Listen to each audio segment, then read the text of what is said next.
Why do I have so many friends? Well, we have every kind of help that we need, that we ever need. And we know that the Bible even says in Hebrews 12 and 1 that we are encompassed about with a great cloud of witnesses. We know that there are millions and millions of people who have gone on before us. There's all the saints of God that have gone on before us.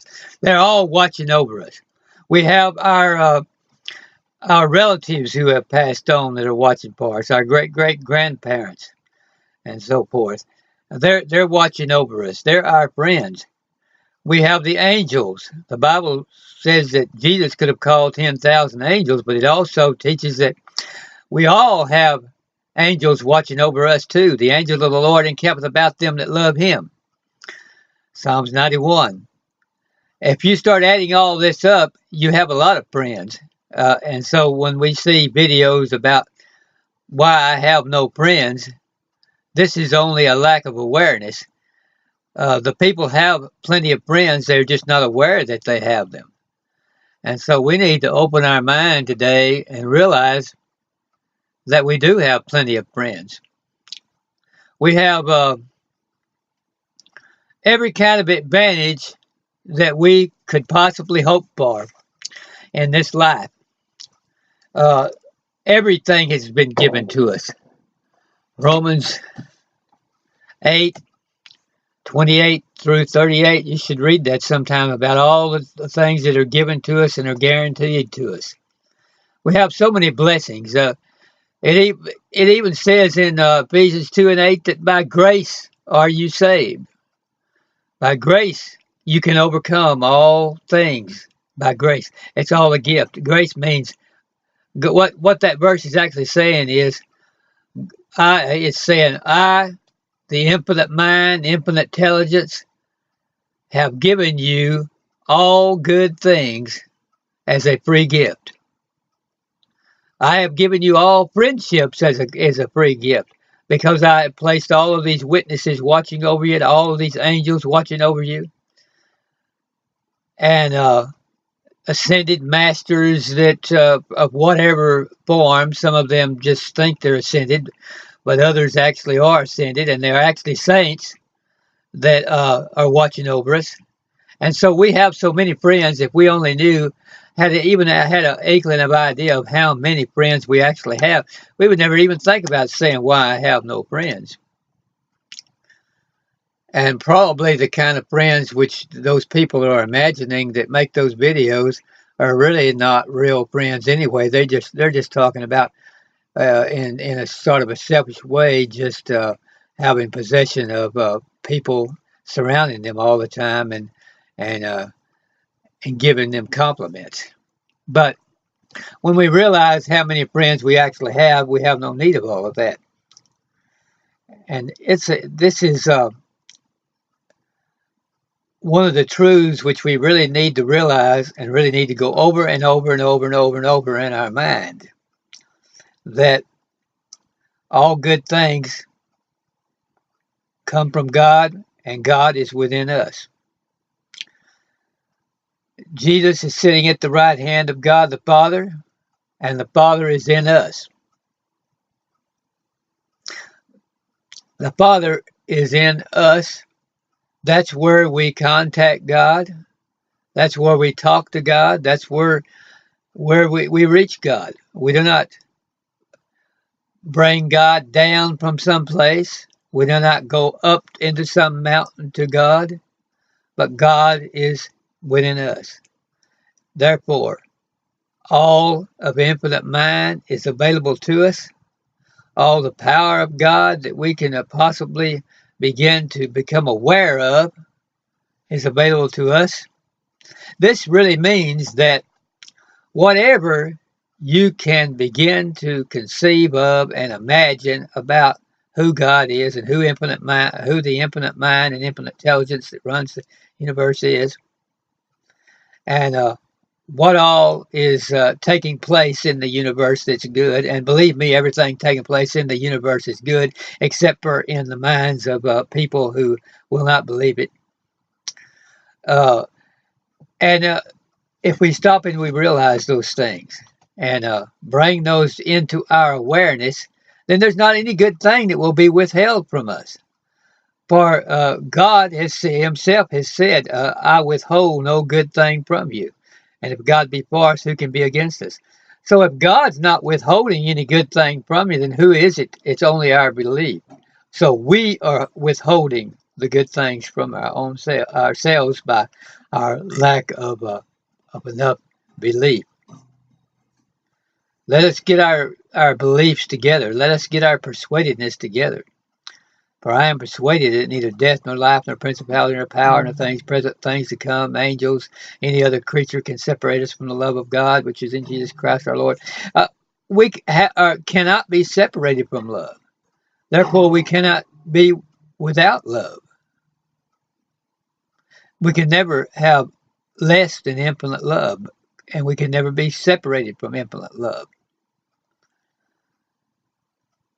What does all this tell you? If every good gift that can be given has been given to us, and all the love that ever could be is bestowed upon us, what does that tell you about how happy you should be and how exhilarated you should be? No wonder I am always ecstatic. No wonder I call myself the spirit of ecstasy. And I come to you as the good spirit because I'm so full of ecstasy that I'm able to do all kinds of good things for you by lifting your thoughts. Constantly, I spend my time meditating constantly about how to lift thoughts to a greater level and how to be aware of all that is available. And whole purpose of my life is to help you to be able to do that too.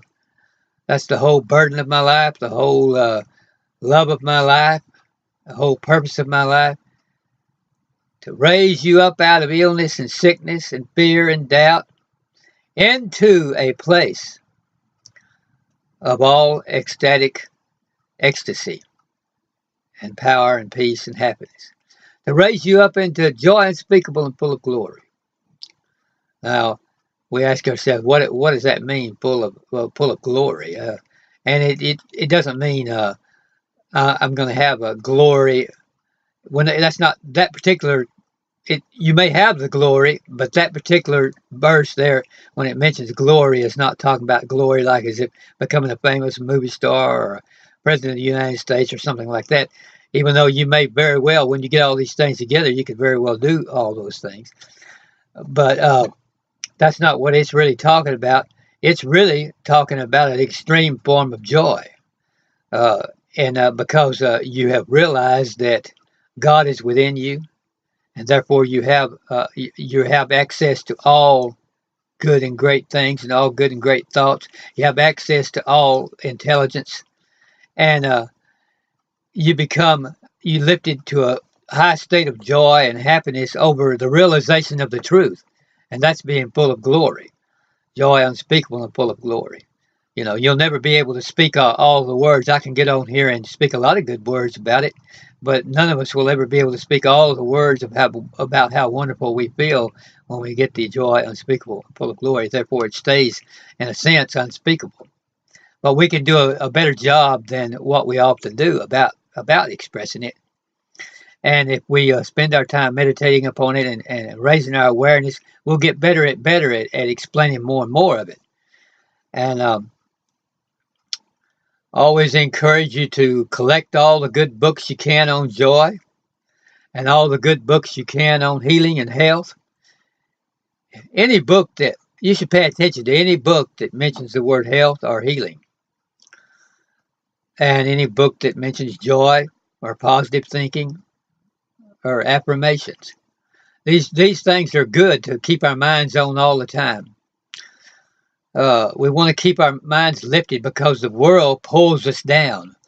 Everything on the TV, the movies, everything, it does not, some of the movies don't necessarily pull you way down, but they don't necessarily lift you way up either. And the mere fact that your mind is on that and not on things which are much better will actually end up in the long run pulling you down. So as I encourage you to keep a journal, and every time you think of a joyful thought, write it in that journal and go over that every day. That by doing that, that will keep you in that uplifted mode. And the more you keep yourself in that uplifted mode, the more health and healing energies are pouring into your body. Pouring, literally pouring into your body. Reading these joyful verses, reading joyful books like Getting Into the Vortex by Esther and Jerry Hicks, uh, Ernest Holmes' book, The Science of the Mind, A Course in Miracles, Gabrielle Bernstein's book, Could Cause Miracles. When you read these books like this, that is health giving to your cells. Just reading those is health giving to your cells and to your body. And it has a definite psychosomatic effect as well as a spiritual effect. It's spiritually uplifting, and it has a definite psychosomatic effect, which drives out. On one hand, we're speaking spiritually speaking, and actually, in reality, we are fully spiritual and not physical. But we have to raise our awareness to that fact. And then on the other hand, while we're keeping ourselves down below our highest level, we are trapped in a physical body. Therefore, we have to take care of that physical body.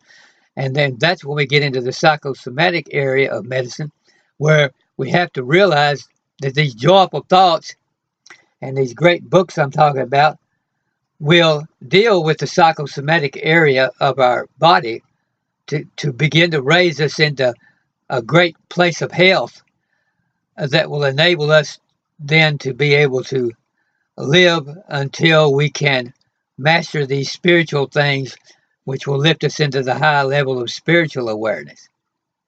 It may take you a good long life, 70, 80 years, to master a lot of these spiritual things. So you have to keep your physical body in good shape until such time as you do that. And that's where these being able to feed thoughts into your mind, which will affect you in a healing way. It's it's just like taking vitamins or health foods or anything else. Those thoughts in those books, it's just like taking multiple capsules of the greatest vitamin there is, and the greatest health foods, eating the greatest food bars there are, and drinking the greatest juices there are. It does just as much or more for your body. Now we have to take care of our body also. We do have to drink the good juices, fresh juices, or get the powdered drinks that have the juices like All Day Energy Greens. Purity Products has about 4 different real good canisters of greens and fruits that you can get. Those will help keep your body in a good physical shape. And so you work upon your physical body and you work upon your spiritual body, and then one day it all comes together, and you're able to just ascend to a high position in mentality and physicality and spirituality that you would not believe at this point. And all depression is just far, far behind. All blues, all negative thinking is far, far behind. And you just can't believe where the point that you're like we talk about the streets of gold, because that's a great idea that we can hardly grasp as far as being such a wonderful thing. But when you start getting these thoughts and this go on speaking full of glory that you arrive at by doing these things, it becomes much greater than streets of gold. You can just forget about streets of gold, because you're walking on something much better than gold, silver, diamonds, or anything. But those things were metaphors for the great level of which we can reach mentally, where we have no unhappy thoughts, no depressive thoughts, etc. And I